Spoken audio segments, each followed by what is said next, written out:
All right, so today we're going to bring back solving systems, but we're going to add quadratics on top of that. So for Chapter 4, Section 9, Quadratic Systems, we're going to solve and graph quadratic systems of linear and quadratic equations, so one line, one quadratic. And then we're going to solve and graph systems of quadratic inequalities. So we're bringing the shading back, which I love, because it means we get to color. Key concept.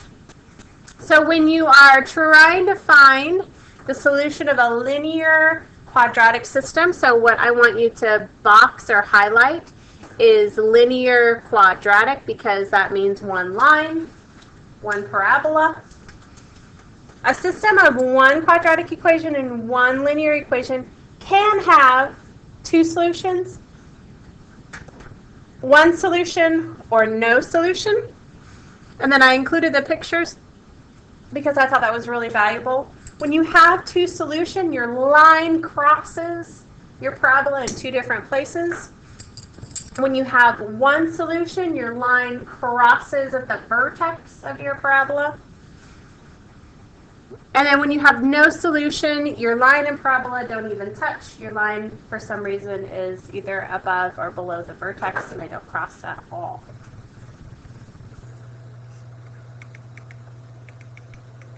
Okay.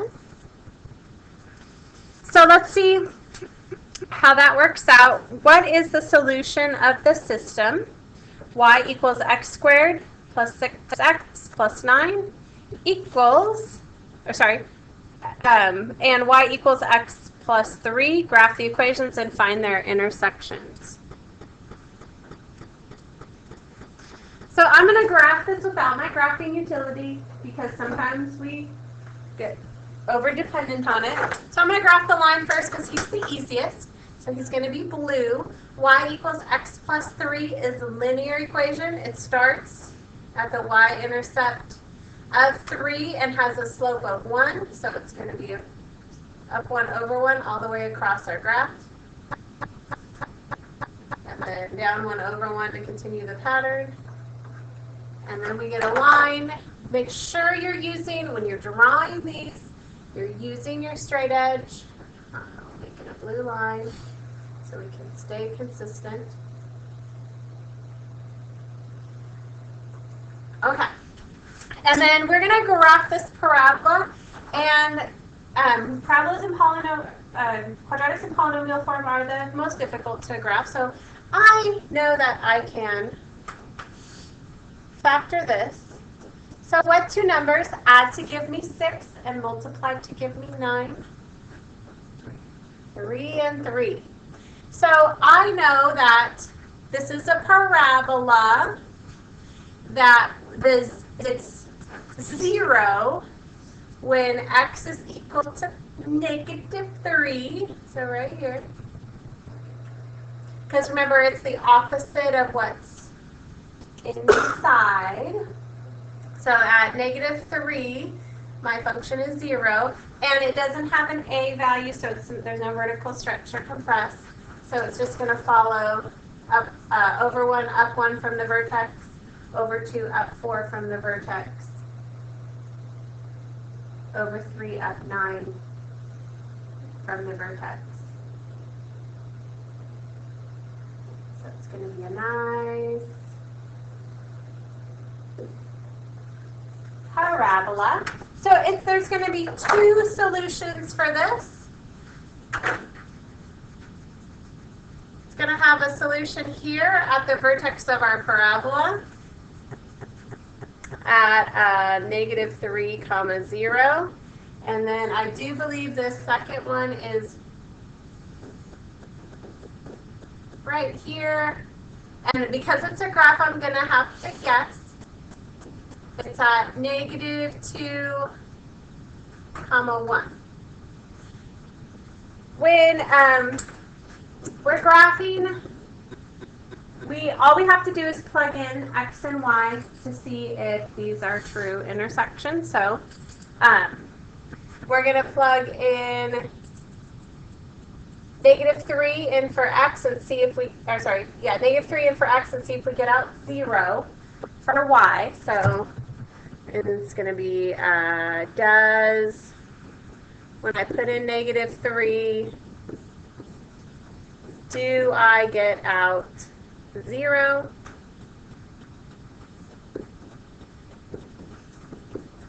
For both my first and my second equation. So let's test this. -3 squared is 9. 6 times -3 is -18. 9 minus 18 is -9. And -9 plus 9 is 0. So that checks.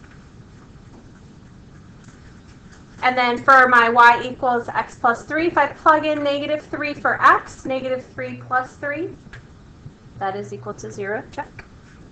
But okay, so now I have to check my other point. So we know this guy checked out. Check. So when I plug in -2 for x, I should get out 1. And this is the one I wasn't so sure about. So, and then do that to the other one too, -2 plus 3.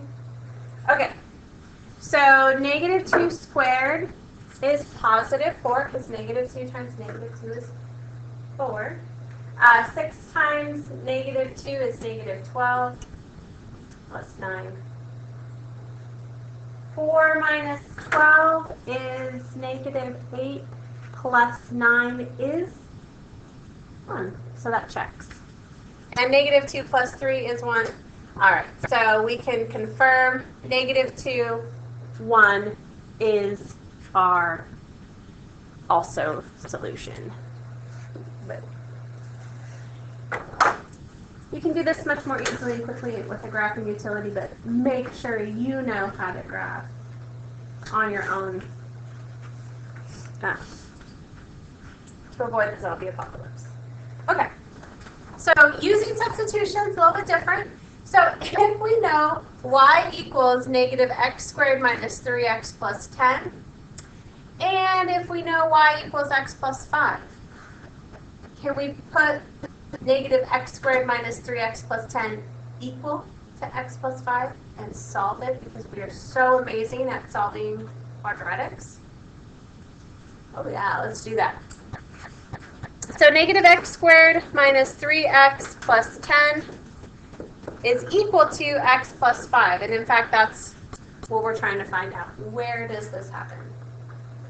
So we are going to move everything over to the left-hand side. So I'm gonna subtract x. And I'm also gonna minus a 5. So I get -x squared minus 4x plus 5 equals 0. I am going to multiply everything by -1, because when I'm factoring, I like having x squared term be positive. It's really difficult to fuss with that when it's negative. So I'm multiplying everything by -1. So if I multiply both the left-hand side and the right-hand side by -1, I'm keeping everything equal. So x squared times -1, sorry, -x squared times -1 is positive x squared. -4x times -1 is positive 4x. And positive 5 times -1 is -5. 0 times -1 is still 0. Okay. So we need to factor this. Two numbers that multiply to give you -5 and add to give you 4. Fortunately, 5 is a prime number. It only has factors of 5 and 1. And in order to get a positive 4, I need my bigger number to be positive and my smaller number to be negative. 5 plus -1 is 4. So in that scenario, I have x plus 5 equals 0 and x minus 1 equals 0.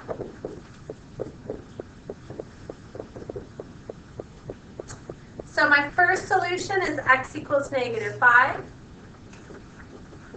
and my second solution is x equals 1. What am I missing from those solutions that I had up here?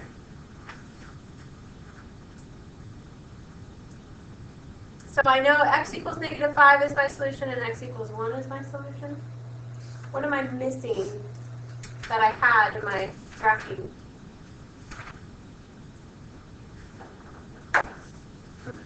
Not besides a graph. So these guys are both missing the y coordinates. So we need to take our, and I'm going to take the easiest one. I'm going to take y equals x plus 5 because I can calculate that real good versus having a square. So if y equals x plus 5, and I know x is equal to -5, then the y value for when x equals -5 is 0. So -5, 0 is the solution. When x is equal to 1, my y value is x plus 5, or 1 plus 5. Our y value is 6, so our answer is 1, 6.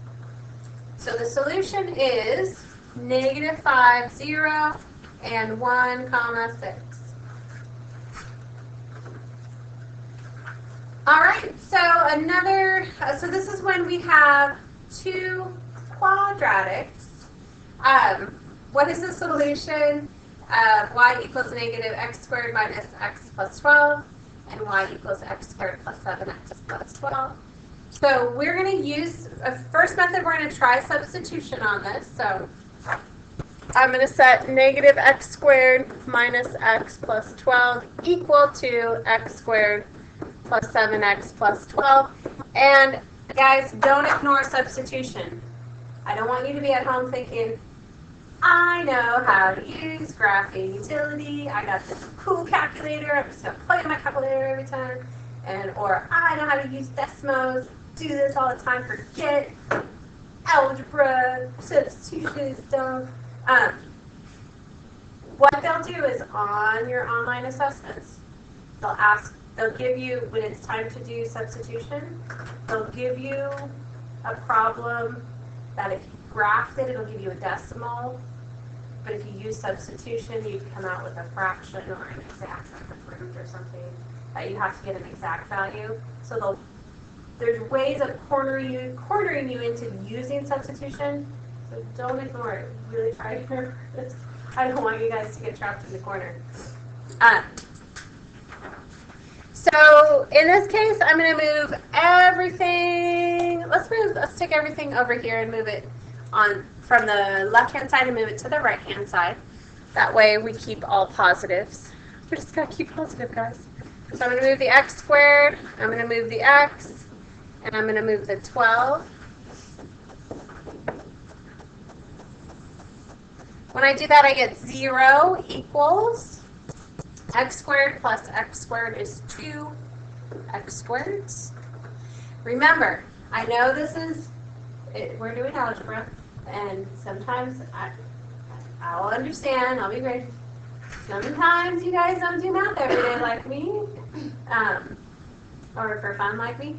So just to remind you, when you're adding like terms, the variable stays the same. So if I had an x squared before, my x squared stays the same. It's only when you're multiplying or dividing that the power or the exponent changes on those values. Okay, so 7x plus 7x is 8x's, and 12 positive 12 minus 12 is 0. So I'm going to go ahead and factor this.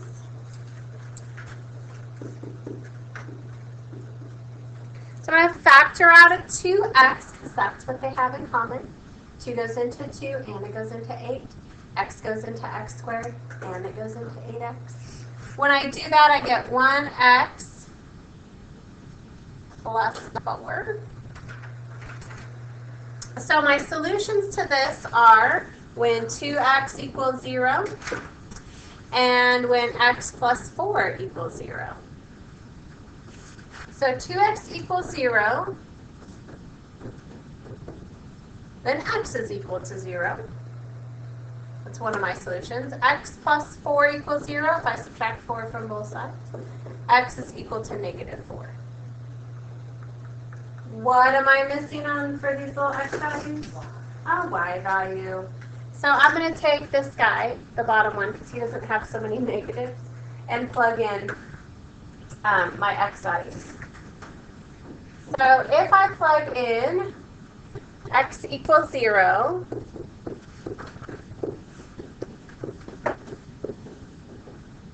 I get y equals 12. So my first answer is, I'm going to put it up here, 0, 12. When I plug in -4,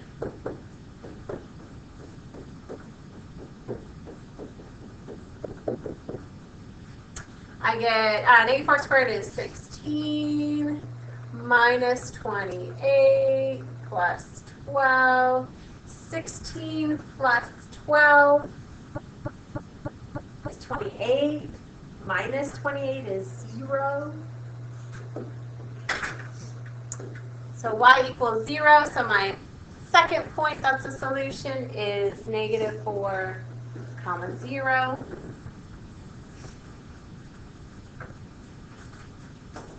All right. Let's graph these on our graphing utility.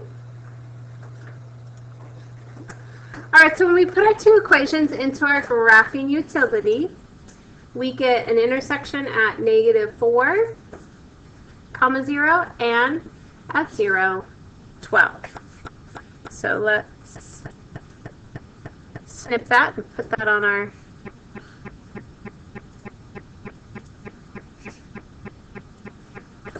make sure we have that in our notes. So go ahead and sketch this picture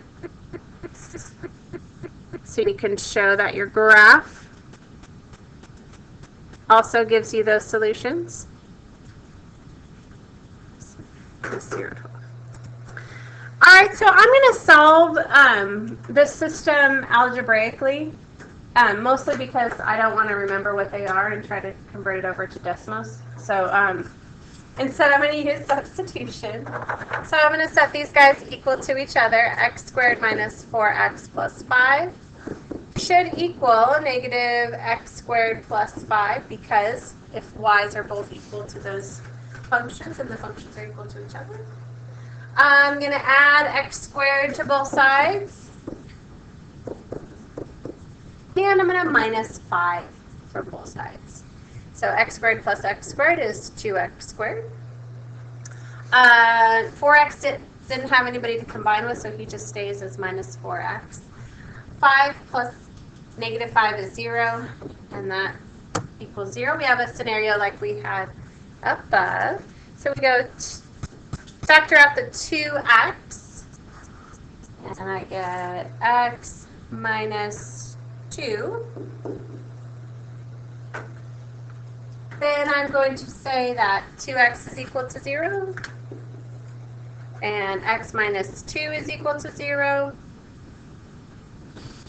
When I divide by 2, I get x equals 0. And when I add 2 to both sides, I get x equals 2. Now I just have to plug in and find the y values that go with this. When x is equal to 0, y is equal to -0 squared, which is 0, plus 5. So I'm using this guy right here. So 0 squared is 0. Negative on it is still 0. Plus 5 is 5. When x is equal to 2, I got 2 squared is 4. Put a negative on that to make it -4. Add 5 to give me 1.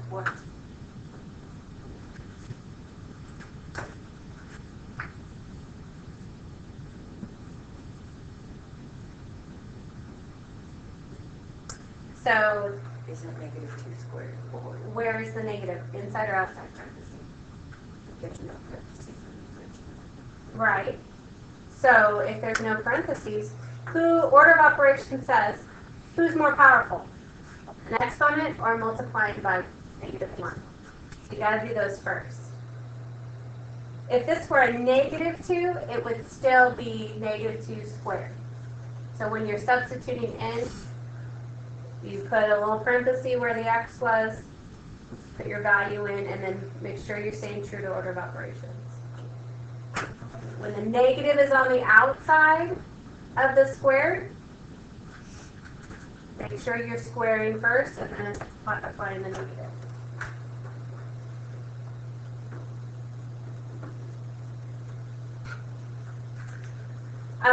So y is equal to 1. So my two solutions are 0, 5, and 2, 1.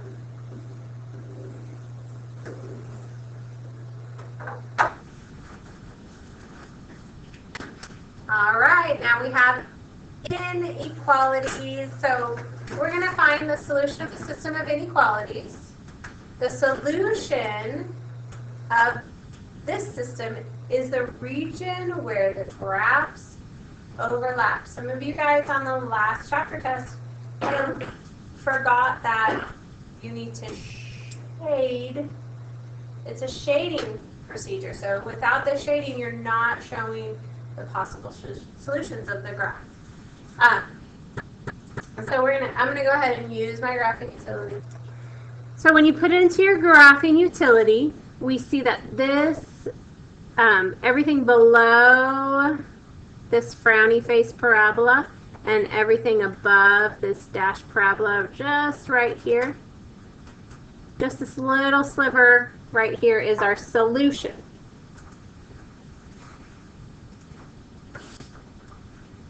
So let's draw a sketch of that.